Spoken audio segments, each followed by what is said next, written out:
Headed to a youth pastor's retreat to go plan a youth camp and look at some things, meet some new people. So I'm super excited. I'm about to load up the car, and then we're headed to see my brother, and then I'm headed out, get some gas, headed out of town, going to be on the road. So I'll talk to you when we're on the road. All right. Not the best start to a road trip so far. So we got a little snow last night, and so if you can't tell, my car's obviously frosted over, which isn't really like a big deal. So I have to run, obviously, my defrosters and stuff. I thought I had a window scraper because I've always had one. Well, it turns out my window scraper is broken. So went to grab that, and then, yeah, it is what it is. So now we're just kind of waiting for that. So I figured, why not take this time? And for those of you who care, for some of you, I'm sure some of you don't, we'll check out how I lay out my car. So I kind of have a very specific way that I do things. So in the back, I keep like a safety bag that just has some like different stuff, fire starting, some cordage, some thermal layers in case I get stuck and it's cold. And then I keep a sleeping bag again in case I'm stuck in my car and need that. My nutsack, which is that bag right there, I keep my tech bag, I keep some water, some snacks, and then there's some GoPro stuff up there. Just in case, and then I keep my clothes bag, and I also have a planner down there.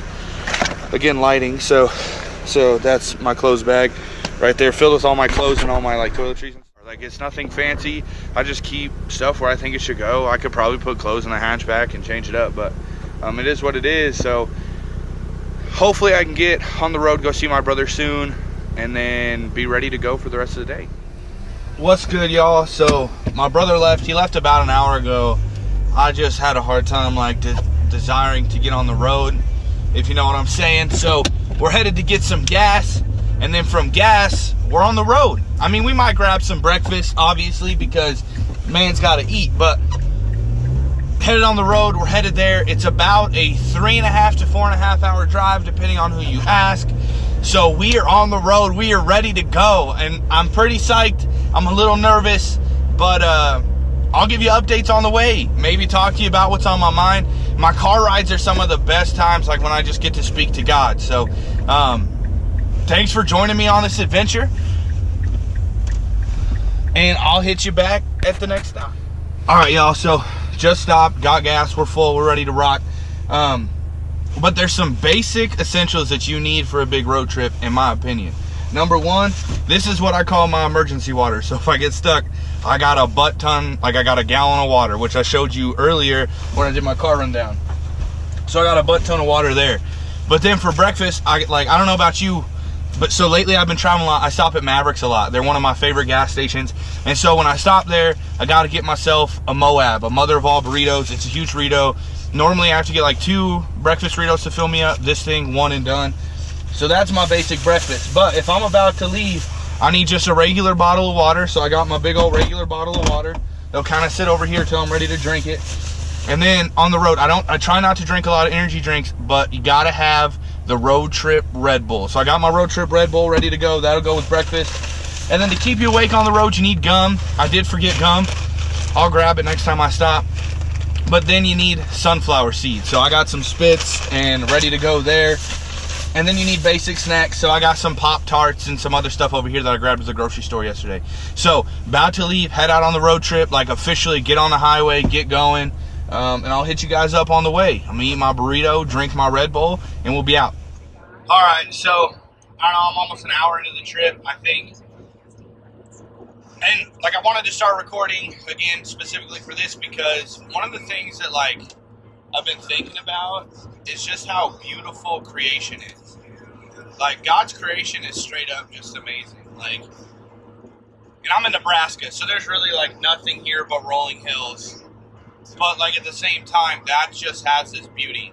I also wanted to show y'all my 6 sunglasses. I have to wear the like wear over glasses because I have glasses and I just don't want to spend a ton on prescription sunglasses. But anyways, man, it's just beautiful. Like, when you think about how diverse the world is, not in people, not in languages or anything like that, but if you just think about how diverse like the world is on different islands and different continents and in different states, like just how diverse everything is. It's just really an amazing thing. So I just kind of want to share that with you. Again, I'm about an hour in, and like I'm kind of bored. But I've been watching sermons the whole time, which has been really nice. Like it's good just to be able to go and like listen to a sermon and be preached at. So I'll continue to bring you updates on the road.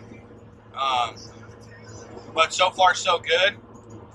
Feeling uplifted and excited. And I hope you are too. I hope y'all are having a good day. So go outside, drive a little bit out of your town, and just look around and think, man, the God that I serve, the God that sent his son for me, like he created all this. Like he just created it. And he created it for us to enjoy. So get out and enjoy some of God's creation. So sometimes you just got to make a fun stop. And if you can't see it, which I don't think you can, I'm out here about to stop at Cabelas and hang out for just a minute, just a quick stop. Stopped in at Cabelas, nothing I couldn't live without. They're overpriced on some stuff and their knives, and you can get it cheaper in other places. I was going to get my buddy this thing called the mullet. There's a Gerber mullet, and it's a little key tool / pry bar kind of thing. And it's kind of dope, and I have one, so I was going to get him one, but they're just a little overpriced. I don't know. I mean, it's not too bad, but I got mine for cheaper, so it's kind of weird to like pay more if I know I can get it for cheaper. But anyways, but you know, if you stop at Cabelas or like any of those sporting goods stores, really anywhere that like has a big credit card, boom. So I got hit up with the credit card, like walking around stretching my legs, and I got hit up with the credit card. I don't do credit cards, although Cabelas is very tempting, you know, but don't do credit cards. So I got hit up with that. But now it's time to get back on the road and continue the journey yonder. So I'll hit you back at maybe the next stop, or you know, whatever happens. All right, y'all. So I am 7.8 miles before I take my exit. I'm 10 miles away from the camp in and of itself. So we're decently close. The trip has almost come to an end as far as like getting there. We're going to stop off and eat. I can't remember where he said we're going to eat, but we're going to go into town and eat. So yeah, almost done. I am exhausted. I am not the biggest fan of driving and traveling, especially alone. And so it's just me in the car with, you know, my phone and the radio. It gets kind of boring, and you guys. So thanks for coming along. You have helped keep me awake. I really appreciate it. I hope you're enjoying so far. But I'm thinking it's going to be a great weekend. So thank you for being along so far on the journey there. And I'll be back hopefully with a time lapse of getting off the exit. So peace. Alright, y'all, so we are here. We went and had lunch at Raising Cane's. Good conversation about the camp, and like I also got a tour, so I had a good conversation about like the camp and where it's at. But then came and like, so here's where I'm staying, right? We'll give you a tour of the room. So we got like your main entrance area, right? Like all that windows, like the majority of camp, and then you have like the whole room. And then you have this little bathroom in here. So it's like a hotel style bathroom. And then you got this like main sleeping area. So you got my bed, and then you got a couple other bunks, like if you were staying with people. You got a little mini fridge. You got a window out and a little bit of seating area. So you got some stuff that you can do and like hang out at. And no TV, which is, you know, like if I get bored, like I got my tech bag. But so far, like the first impressions are amazing. I'm kind of excited. I really like what I'm hearing. They have a lake. Maybe I'll take you on a little tour if I remember to get time. But so far so good. I'm gonna go hang out with and probably shoot a basketball around for a little bit.